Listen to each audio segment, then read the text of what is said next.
밑에서 이런 게 있으니 어떻게 할래? 라는 걸 한번 보여준 거라고 생각을 합니다. 숫자에 대한 논의가 아니라 역량에 대한 논의가 이루어져야 된다라고 말을 했거든요. 네. 대중 압박에 한국도 동참하라. 전시작전 통제권 같은 경우도 미군들의 입장에서 봤을 때 한국군은 아직 준비가 덜 됐다고 생각을 하는 거죠. 이건 오히려 우리한테 더 이득입니다.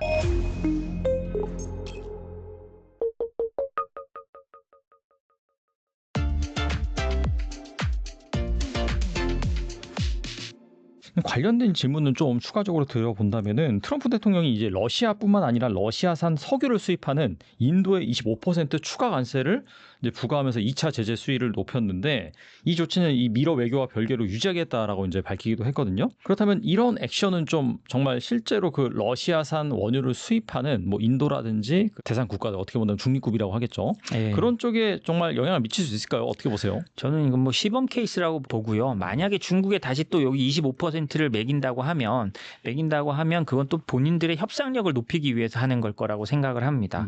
왜 이게 저는 생각보다는 25%가 높지 않다고 말씀드리냐면요. 원래 이게 미 상원 하원에서 러시아산 원유를 사는 제3의 국가들, 그러니까 그런 국가들의 2차 제재를 할 때 미 상하원에서 초당적으로 법안을 마련할 때 관세가 얼마인지 아세요? 몰라요. 당시에 500%를 매기겠다고 500%요? 했습니다. 예, 그 진짜 징벌적으로 매기겠다고 한 겁니다. 이 정도 매겨야 그 효과가 있다. 예, 그 정도 매겨야 러시아 애들도 쫄고 다른 나라도 쫀다라고 해서 그 린지 그레이엄 상원 의원이라고 그 공화당의 상원 의원인데 트럼프 대통령과 가장 가까운 상원 의원입니다. 그 사람들이 상원에서 그 법안을 거의 다 만들어서 민주당도 동의하고 해서 만들어가지고 그 법안을 내려고 했어요. 그때 백악관에서 전화를 합니다. 제재는 대통령의 고유 권한으로 놔뒀으면 좋겠다. 대통령이 할 수 있게 법안을 만들 때 대통령이 결정할 수 있도록 해달라라고 한 거고요. 그래서 그 다음에 트럼프나 뭐 이런 사람들이 말한 게 뭐냐? 100%를 부과하겠다 그랬습니다.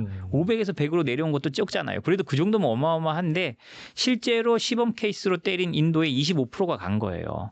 그러니까 이걸 보면 또 그 제가 말씀드리지만 트럼프는 판을 깨지 않는 사람이다라는 게 또 어느 정도 드러나는 거고요. 그걸로 인해서 금융시장이나 자신이 주가를 올렸다라는 어떤 자신이 자랑할 수 있는 것에 어떤 해가 가지는 거를 극도로 피한다라는 게 저는 여기서도 드러난다고 생각을 하고요. 그럼 이 25%를 다른 나라에 매겼을 때는 저는 뭐 이게 어마어마하게 극단적인 처음에 이제 중국에 대해서 막 100몇십 %까지 갔을 때 145%까지 갔나요? 그때 같은 상황은 아니잖아요. 그렇기 때문에 좀 상황도 어떤 최소화할 수 있고 그리고 지금 예전과 달리 유가가 많이 낮아졌습니다. 60달러 대 중반이고요. 네. 관세 부담이 또 과거처럼 또 그렇게 크지는 않을 거다라는 그런 보도도 있더라고요. 그래서 한번 우리가 이게 어떤 영향을 끼치는지 잘 봐야 되겠지만 우리가 생각하는 것 같이 이걸로 인해 가지고 각 나라들이 막 러시아와 완전히 관계를 끊을까? 이건 저는 조금 의문이기도 하고요. 그리고 실제로 미국이 그렇다고 또 다 관세를 부과할까? 또 의문이기도 하고요. 그래서 이 부분은 어떻게 될지. 그리고 물론 뭐 트럼프 대통령은 워낙 그 자신의 본능에 의존해서 이걸 하는 사람이니까 정말 푸틴 안 되겠다. 이번에 뭐 알래스카에서 협상한다고 난 다음에도 안 되겠다라고 생각하면 강하게 나갈 수 있지만 그게 아니라면 뭐 한 이 정도 선에서 어떻게 좀 타협하는 선으로 가거나 아니면 좀 시범 케이스를 몇 개 더 잡는 선에서 좀 어떤 해결되지 않을까라고 생각을 합니다. 결과적으로 이제 뭐 정리를 해보면은 좀 강하게 나가는 오히려 이제 그런 국가들한테는 세게 못하고 좀 순순히 말을 잘 듣는 국가들을 어떻게 본다면 최대한 좀 활용을 해서 미국의 부를 축적시킨다 좀 그런 전략이라고 볼 수 있는 건가요?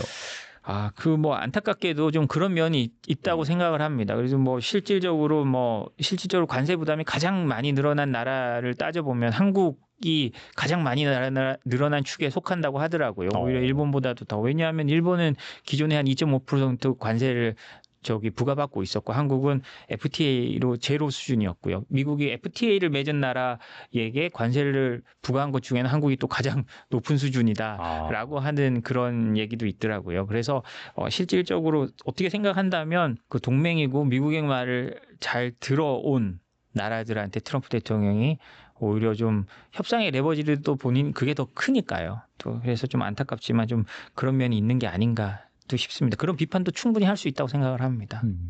그리고 주한미군 얘기 좀 해보겠는데 지난 6월 말 워싱턴 포스트 등 미국 일부 언론은 트럼프 행정부 내에서 주한미군 감축 가능성이 검토되고 있다 이렇게 이제 보도를 했어요.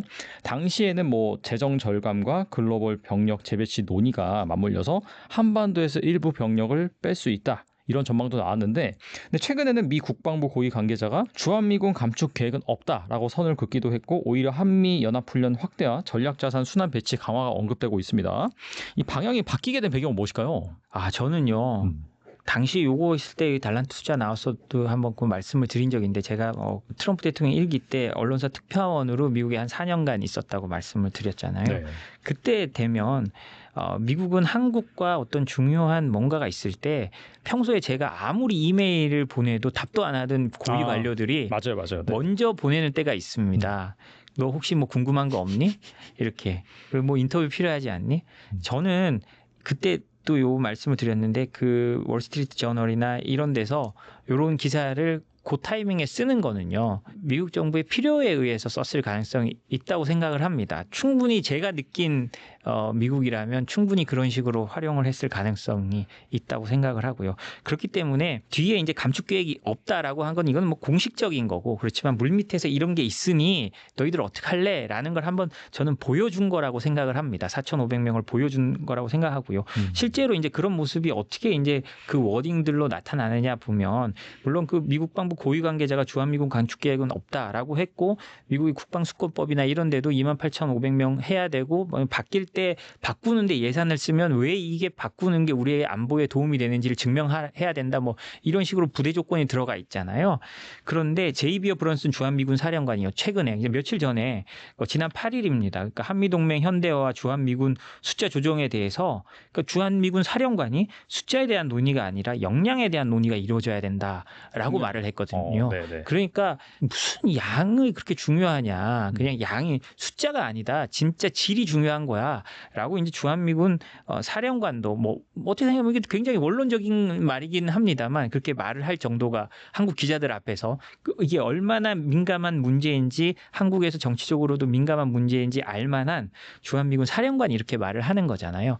이런 걸 보면 그 물밑에서는 주한미군을 어떻게 활용하고 해야 되는지를 뭐 이건 아주 오래된 얘기입니다만 또 점점 더 가속도가 붙어서 얘기를 하고 있고 그리고 미국의 세계 전략에 따라서 주한미군도 운용돼야 된다라는 걸 점점 명확하게 우리에게 보여주고 있는 것이 아닌가 싶습니다. 그리고 여기서 말한 미국의 세계 전략은 당연히 중국에 대한 압박 전략과 미군을 어떻게 효율적으로 운영해서 미국도 이제 한정돼 있으니까요. 이 미군을 어떻게 효율적으로 운영해서 세계 전략에 맞춰 나가는지를 생각하는 데 대해서 더 이제 미국이 관심을 기울이고 있다라는 취지로 저희가 좀 이해를 해야 될 것 같습니다. 그럼 단순히 이게 병력이 늘고 축소되고 그런 문제를 떠나서 이게 대중국 압박 차원에서 결과적으로는 이 주한미군뿐만 아니라 이 미군 전 세계 곳곳에 퍼져 있는 미군 기지 그런 간의 드라마틱한 변화 이런 것들이 차츰차츰 진행이 될 것이고 거기에 따라서 우리나라의 주한미군도 좀 속성도 결정이 될 것이다. 그렇게 볼 수 있는 건가요, 그러면? 그렇죠. 그리고 뭐 더 민감하게 또 따져보면 대만에서 어떤 일이 났을 때 거기 병력을 어떻게 효율적으로 주한미군을 빼서 보내고 그러면 주한미군을 빼서 보낼 때 한국에서 뭐라고 하지 않을까라는 이런 거에 대한 이제 모든 걸 이제 협의해 나가겠다는 거죠. 그 대중 압박에 한국도 동참하라. 요 그 단순히 숫자 문제가 아니고요. 그런 것까지 다 들어가 있다고 봐야 되는 거죠. 그리고 이재명 대통령 후보 시절에 전시작전 통제권 환수를 공약으로 내건 바 있습니다. 안규백 국방부 장관 역시 이재명 대통령 임기 내 전자권 전환을 목표로 추진하겠다라고 밝힌 바가 있는데 만약에 이런 것들이 좀 가시화된다라고 한다면은 이 미국에서는 이걸 어떻게 받아들일지 주한미군에 받을 영향 이런 건 어떻게 있을까요? 전시작전 통제권 환수에 대한 얘기는 아주 오래된 얘기고요.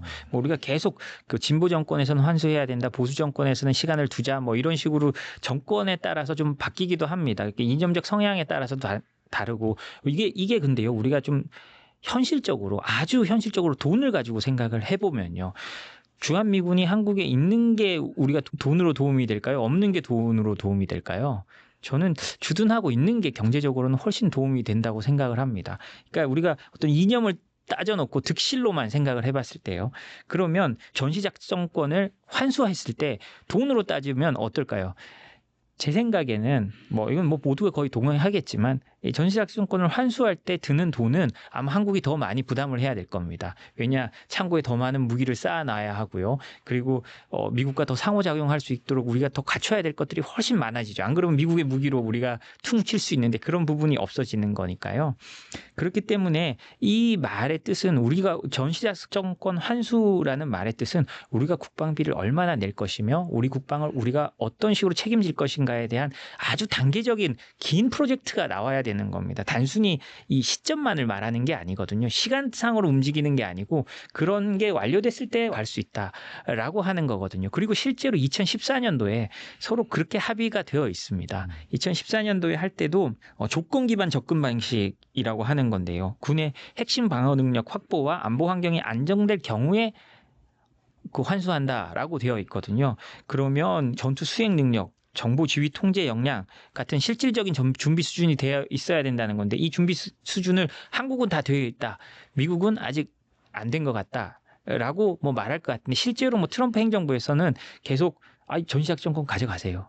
라는 입장이거든요. 그렇기 때문에 왜냐? 그러면 한국이 돈을 더 많이 쓰니까요.